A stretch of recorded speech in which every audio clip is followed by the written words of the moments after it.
Hey there, young learners. Welcome to an episode by Greenhouse Music Podcast, where we explore the magical world of music together. I'm Miss Delana, and today we're going on a musical journey back in time to meet one of our greatest composers who ever lived, Ludwig van Beethoven. Are you ready? Let's jump into our story. Once upon a time in a small town in Germany, a little boy named Ludwig was born in 1770. Ludwig was no ordinary boy. He was born into a family filled with music. His father, Johann, was a singer in the court chapel, and his mother, Maria, had a gentle spirit and a deep love for music. From the moment he could crawl, Ludwig was surrounded by the sounds of music, the beautiful melodies from his father's singing, and the comforting tunes his mother would hum. Ludwig had a special gift. Even as a toddler, he could hear music in everything. I bet the birds outside his window seemed to be singing just for him, and he would hum along with their songs. When raindrops tapped on the roof, I wonder if Ludwig would tap his fingers in rhythm on whatever he could find. The table, his toys, even his mother's lap. And when his mother played the piano, little Ludwig would sit beside her, watching her fingers dance across the keys, completely mesmerized by the sounds she created. It wasn't long before Ludwig's father noticed his son's extraordinary love for music. Johann had big dreams for Ludwig.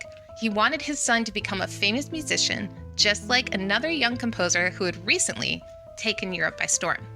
His name was Wolfgang Amadeus Mozart. So when Ludwig was just 4 years old, his father decided it was time to start teaching him how to play the piano. Can you imagine that? At just 4 years old, Ludwig's tiny fingers could barely reach the keys, and I bet his feet couldn't reach the ground. But that didn't stop him. Now, Ludwig's father was very strict and demanded perfection, often waking Ludwig up in the middle of the night to practice. But Ludwig's love for music kept him going even when times were rough. As Ludwig practiced day after day, something incredible happened. His playing began to improve rapidly. Can you imagine? He had an incredible memory for music and could play back entire pieces after hearing them only once. By the time he was 7, Ludwig was already performing in public. One day, his father took him to a grand concert hall to play in front of an audience. I bet Ludwig was pretty nervous. Maybe his hands were shaking, his heart was beating fast.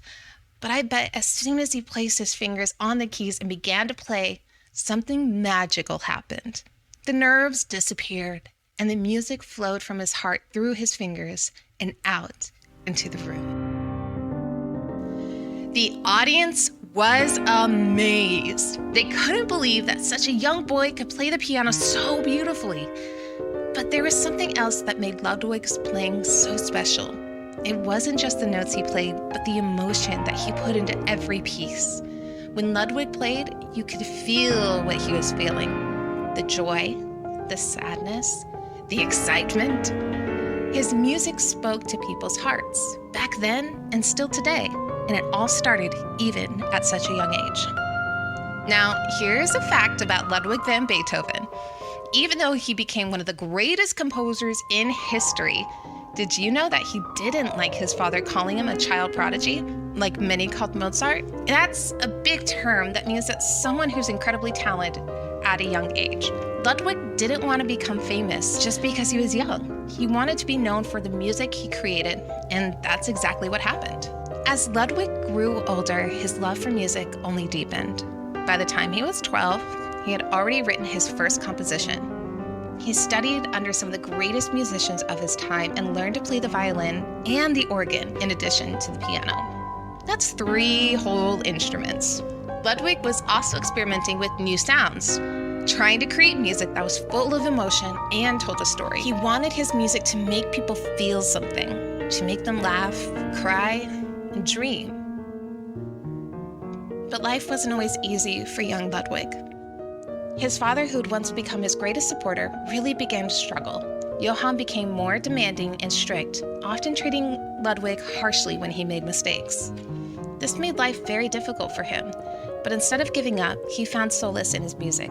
Piano became his best friend, a place where he could express all his feelings, the happy ones, the sad ones, and even the angry ones. Do you have something like that? One of the biggest challenges in Ludwig's life came when he was just a teenager. His mother, who loved him very dearly and was an inspiration, passed away. This was a heartbreaking loss for him, and it marked a turning point in his life. He became responsible for his younger brothers and had to take on many adult responsibilities at such a young age.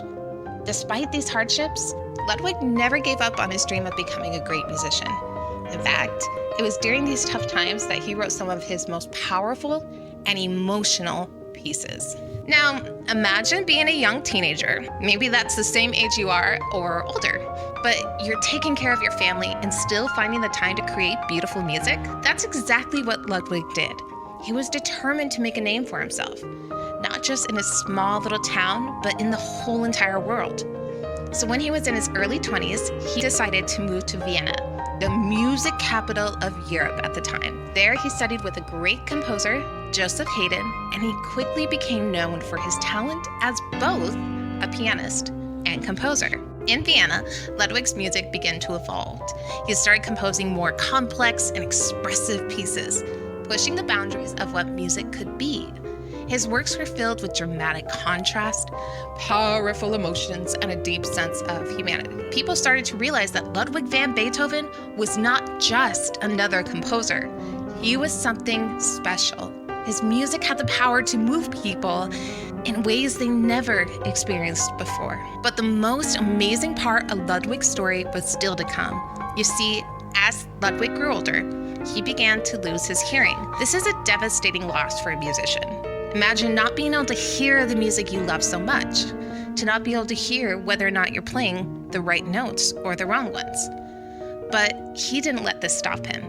Even though he couldn't hear the notes, he could still feel the music in his heart and in his mind. He continued to compose. He continued to create music, creating some of the greatest works while completely without hearing.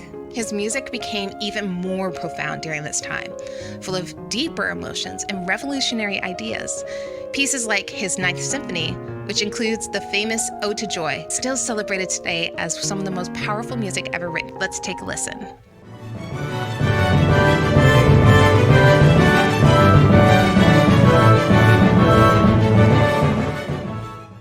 Ludwig van Beethoven's story teaches us so much. It shows us that even when life gets tough, we can still overcome challenges through passion and determination. Ludwig faced many obstacles: a strict father, loss of his mother, raising his siblings, and even the loss of his hearing. But he never gave up on his music. Instead, he used his struggle to fuel his creativity, composing music that has inspired people for over 200 years. So what can we learn from Ludwig van Beethoven's story? Well, it teaches us that no matter how small you are, you can achieve great things if you follow your passion. Ludwig started playing piano when he was just a little boy, but with practice and determination, he became one of the most celebrated musicians in the entire world. Whatever you love, wherever your talent is, stick with it, kiddo, because you never know how much the world is going to need your gift. And here's another lesson. Even when life gets tough, music can be a source of comfort and joy. Beethoven's music has brought happiness to millions of people, and it all started with a little boy who loved to play the piano. All right, my little musical lovers, that's all for today's episode. I hope you enjoyed our journey into the past and that you're feeling inspired to keep making more music. Remember, whether you're playing an instrument, singing, or even just listening, music is all around us, waiting to be discovered. Thanks for joining me today, and I'll see you for another musical adventure next time. Until then, keep playing, keep singing, and keep smiling. Goodbye. This was an episode of Greenhouse Music's podcast for kids. If you want more music education for your kids, please visit greenhousemusicak.com. That is greenhousemusicak.com, and get to know Miss Delana and her world of music education. We'll see you next time.